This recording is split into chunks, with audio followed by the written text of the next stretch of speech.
Notícias do Norte.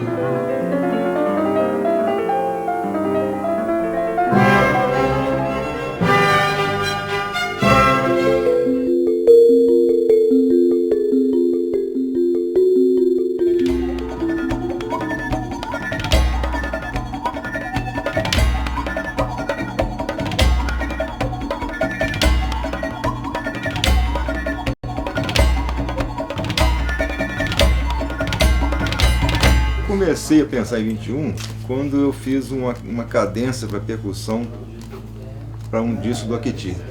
E aí eu comecei a usar um compasso muito raro, que seria um compasso composto de 7 tempos. Aí comecei a brincar com ele. Essa cadência tem essa brincadeira. A base é um compasso composto de 7, que dá 21.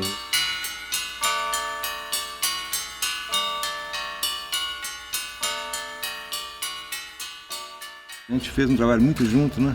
Todo baseado em partituras feitas com figuras geométricas.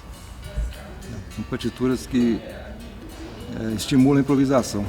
Então você tem quadrado no compasso de 4, triângulo no compasso de 3, mas ali dentro o músico pode dividir à vontade, né? E desde os primeiros ensaios, o Rodrigo assistiu todos os ensaios e assistiu todas as sessões de gravação. Quando a gente terminou a gravação, o Rodrigo sabia ler essas partituras geométricas tanto quanto a gente, né? E isso foi bom porque na hora que ele foi criar a coreografia, ele tinha uma referência muito clara dessa estrutura musical.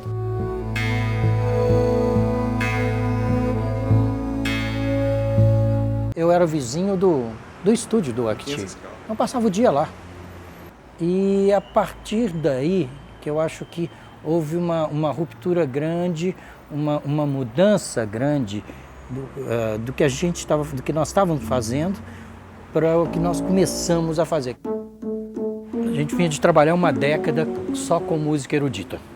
O Marco teve uma formação totalmente erudita e ele começou a se envolver com essa música contemporânea, inventando os instrumentos para uma música que ele criava. E eu comecei a achar que por que a gente não pode fazer isso para a dança aqui no Brasil? Por que a gente não tem uma linguagem nossa?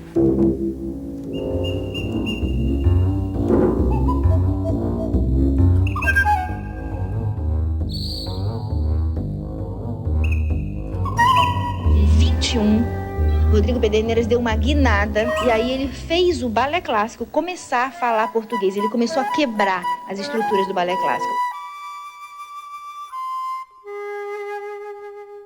Realmente esse espetáculo foi um espetáculo que exigiu demais de nós todos. De mim, eu sei que foi o espetáculo que eu mais fundi a cabeça mesmo.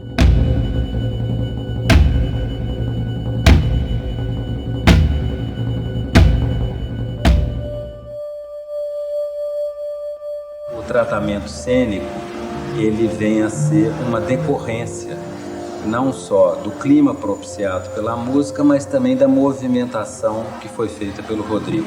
A intenção também é que a pessoa, ao enxergar, ao assistir o espetáculo do corpo, antes de mais nada, que ela veja um espetáculo uníssono. Eu acho que essa unidade é uma coisa que caracteriza muito o Grupo Corpo. A gente já escutou, já leu algumas vezes, dizendo que no corpo parece que foi uma pessoa que fez tudo. Eu gosto dessa cara de grupo, sabe? De ser realmente um grupo, né? E por isso o nome Corpo também.